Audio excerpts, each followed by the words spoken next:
نحمده ونصلي على رسوله الكريم اما بعد۔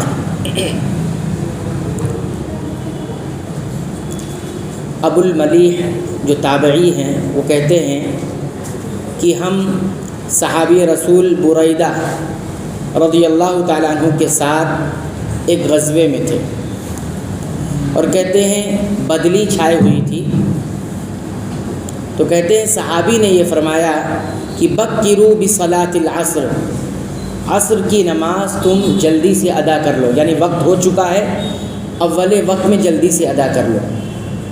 فإن النبی صلی اللہ علیہ وسلم قال، اس لیے کہ اللہ کے رسول صلی اللہ علیہ وسلم نے یہ فرمایا ہے کہ من ترک صلاۃ العصر، کہ جس نے عصر کی صلاۃ یعنی نماز چھوڑ دی، ترک کر دی، نہیں پڑھی، فقد حبط عملہ، اس کا عمل برباد ہو گیا، یعنی اس کے عمل کا اجر و ثواب اسے نہیں ملے گا۔ یہ صحیح بخاری کی 553 نمبر کی حدیث آپ حضرات کی خدمت میں اس کا ترجمہ رکھا گیا۔ یہاں پر کئی ایک بات معلوم ہوتی ہے، یہاں پہ ایک بات کی وضاحت ضروری ہے کہ نماز چھوڑ دینے والے کا کیا حکم ہے۔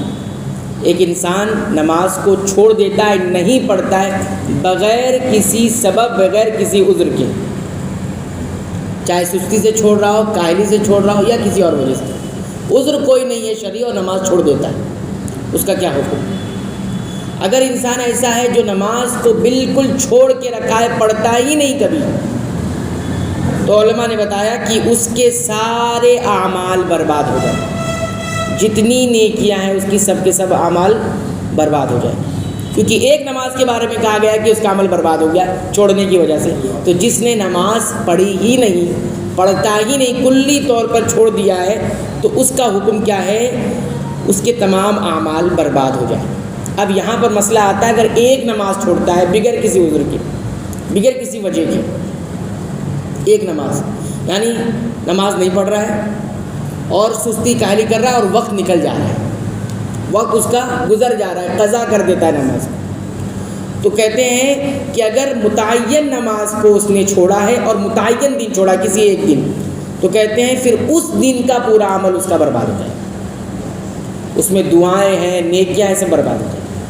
یہ تاریک صلاۃ کے حکم میں علماء نے یہ بات کہی۔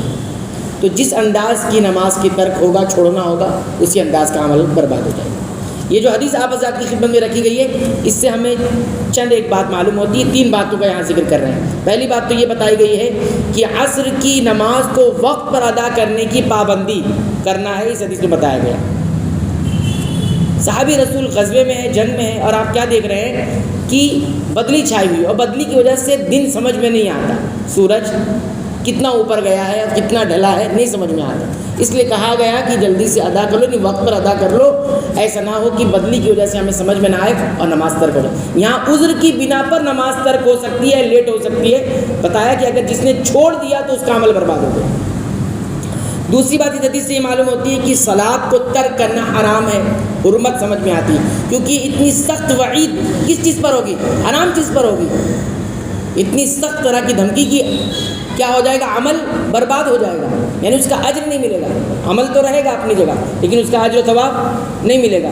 تو اتنی سخت بات جو کہ عمل برباد کر دینے والی ہے، نماز کو چھوڑ دینا، تو یہ کس چیز پر ہوتا ہے؟ آسان مستحب چیز، اچھی چیز پر ہوتا ہے؟ نہیں، حرام چیز پر ہوتا ہے۔ تو نماز کا ترک کرنا، چھوڑنا، نہ پڑھنا، یہ کیا ہے؟ حرام ہے، منکر ہے۔ بلکہ اگر ہم فتوے دیکھیں گے تو اس میں تو کفر کی بات کہی گئی، خاص طور پر عصر کی نماز۔ ابھی اور بھی دلیلیں آئیں گی کہ عصر کی نماز کو چھوڑنے کا کیا کیا نقصان ہوتا ہے۔ ایک نقصان تو یہ ہے کہ عمل اس دن کا برباد ہو جائے۔ تیسری اور آخری بات اس حدیث سے یہ معلوم ہوتی ہے کہ عصر کی نماز کو کسی نے جان بوجھ کر بغیر کسی وجہ اور سبب کے نہیں پڑھتا، وقت نکل گیا، پڑھا ہی نہیں، تو اس کا اجر باطل ہو جائے گا، اور باقی روایتوں میں اور بھی ہے، اس کے مال بھی برباد ہو گیا، اس کے اہل و عیال بھی برباد ہو گیا، اور بھی چیزیں وہ اگلے درس میں ہم دیکھیں گے۔